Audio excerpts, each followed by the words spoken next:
Hi dears, welcome back. അപ്പോൾ ഇന്ന് ഈ ഒരു ക്യാരറ്റ് വെച്ചിട്ടുള്ള ജ്യൂസാണ് കേട്ടോ തയ്യാറാക്കുന്നത്. അപ്പോൾ ഈ ക്യാരറ്റ് നന്നായിട്ട് കഴുകിയിട്ട് ചെറിയ പീസസ് ആയിട്ടൊന്ന് കട്ട് ചെയ്തെടുക്കണം. എന്നിട്ട് ഒരു കുക്കറിലേക്ക് ഇട്ട് കൊടുത്തിട്ട് അതിലേക്ക് ആവശ്യത്തിനുള്ള വെള്ളം ഒഴിച്ച് കൊടുത്തിട്ട് ഒന്ന് കുക്ക് ചെയ്തെടുക്കുകയാണ് കേട്ടോ.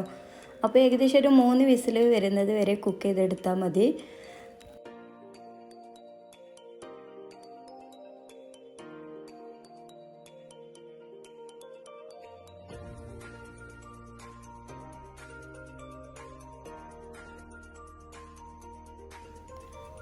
അപ്പോൾ മൂന്നാമത്തെ വിസിൽ വന്നിട്ടുണ്ട് കേട്ടോ. ഇനി നമുക്ക് ഇത് ഫ്ലെയിം ഓഫ് ആക്കാം. എന്നിട്ട് ഇത് കംപ്ലീറ്റ് റൂം ടെമ്പറേച്ചറിൽ ഇരുന്നിട്ട് ചൂടാറിയതിന് ശേഷമാണ് കേട്ടോ നമ്മളിത് ജ്യൂസ് അടിച്ചെടുക്കുന്നത്.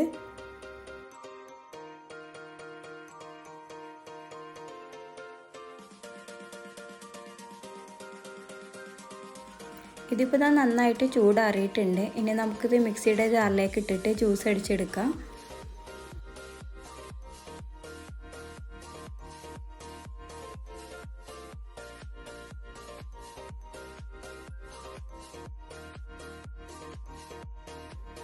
അപ്പോൾ നമ്മൾ വേവിച്ച ക്യാരറ്റ് മൊത്തത്തിൽ ഇട്ട് കൊടുത്തിട്ടുണ്ട്. എന്നിട്ട് ഇതിലേക്ക് ഒരു 1/2 ലിറ്റർ പാക്കറ്റ് പാൽ കട്ടാക്കി എടുത്തിട്ടുള്ളതാണ് കേട്ടോ. ഇതിലേക്ക് പീസസ് ആയിട്ട് കട്ട് ചെയ്തിട്ട് ഇട്ട് കൊടുത്തിട്ടുണ്ട്. എന്നിട്ട് മധുരത്തിന് ആവശ്യമായിട്ടുള്ള പഞ്ചസാര ചേർത്ത് കൊടുക്കുന്നുണ്ട്. ഈ പഞ്ചസാരക്ക് പകരം നിങ്ങൾ മിൽക്ക് മെയ്ഡ് യൂസ് ചെയ്യുകയാണെങ്കിൽ നല്ല ടേസ്റ്റ് ആയിരിക്കും കേട്ടോ നമ്മൾ ജ്യൂസ്. പിന്നെ നല്ല തണുത്ത വെള്ളം കൂടെ ചേർത്ത് കൊടുത്തിട്ടുണ്ട്. എന്നിട്ടിത് നന്നായിട്ട് തന്നെ ബ്ലെൻഡ് ചെയ്തെടുക്കുക കേട്ടോ.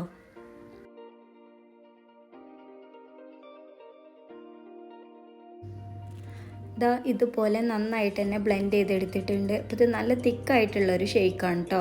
ഇനി നമുക്കിതിൽ സെർവിങ് ഗ്ലാസ്സിലേക്ക് ഒഴിച്ചു കൊടുക്കാം. അപ്പോൾ ഇത്രയേ ഉള്ളൂ. വളരെ സിമ്പിളായിട്ടുള്ളൊരു റെസിപ്പിയാണ് കേട്ടോ. അപ്പോൾ തീർച്ചയായിട്ടും നിങ്ങളുടെ ക്യാരറ്റൊക്കെ ഉണ്ടാകുമ്പോൾ ഈ ഒരു രീതിയിൽ ചെയ്ത് നോക്കുക.